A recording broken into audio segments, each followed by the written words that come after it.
Bonjour à tous, c'est Jean-Luc Haut sur sa chaîne YouTube. Aujourd'hui, nous allons parler de l'empereur blanc.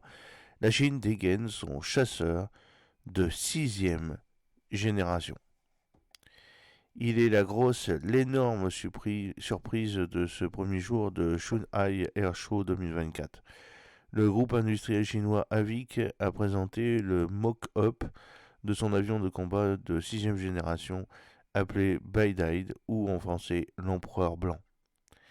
On ignore actuellement si cette maquette à l'échelle 1 préfigure réellement l'avenir à moyen terme de la chasse chinoise ou si c'est plutôt une opération d'intox destinée à voir la réaction du reste du monde et en premier lieu des États-Unis. Quoi qu'il en soit, cet avion, ou plutôt cet aéronef, est hyper futuriste.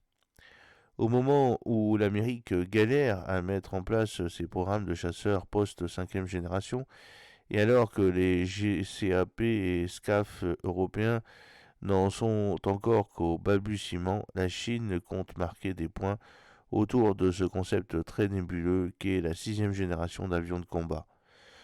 Si on en croit le groupe Avic, ce Beidou ne sera pas un simple avion de chasse bardé d'électronique et d'intelligence artificielle. Il sera également apte à mener des missions spatiales. Rassurez-vous, Pékin n'a pas encore inventé le X-Wing ou le Fighter, le T-Fighter, mais son appareil serait apte à voler aux alentours de 100 km d'altitude, ce que l'on appelle la ligne de Kármán. C'est en effet le véritable début de l'espace. Par comparaison à l'ISS, la Station spatiale internationale croise à 400 km de la Terre. Selon les médias chinois, le Baidi sera apte à traverser le Pacifique en moins d'une heure, justement grâce au vol spatial. Évidemment, il n'est pas fait état encore d'aucune donnée quant à la motorisation de l'engin.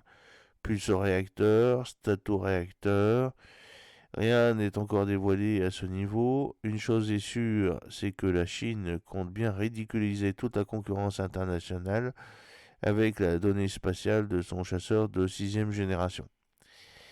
Et si ces infos ne sont pas exagérées, elles pourraient bien arriver d'ici 15 à 20 ans. Mais au fait, pourquoi Baidi se traduit-il par l'empereur blanc? Il s'agit d'une référence qui remonte à environ 12 siècles avant Jésus-Christ. L'empereur blanc ou Baidi est l'une des 5 incarnations différentes de Shangdi, le dieu suprême de la religion Chang. C'est donc une référence mythologique forte pour les Chinois. Voilà, donc nous n'en sommes qu'à découvrir l'existence de cet empereur blanc.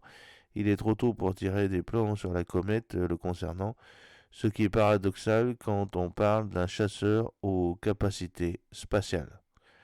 J'espère que cette petite vidéo vous a plu. N'oubliez pas de cliquer sur le pouce pour la promouvoir, de vous abonner si ce n'est pas encore fait, de partager cette vidéo sur vos réseaux sociaux. A très bientôt. Fidèlement, Jean-Luc O.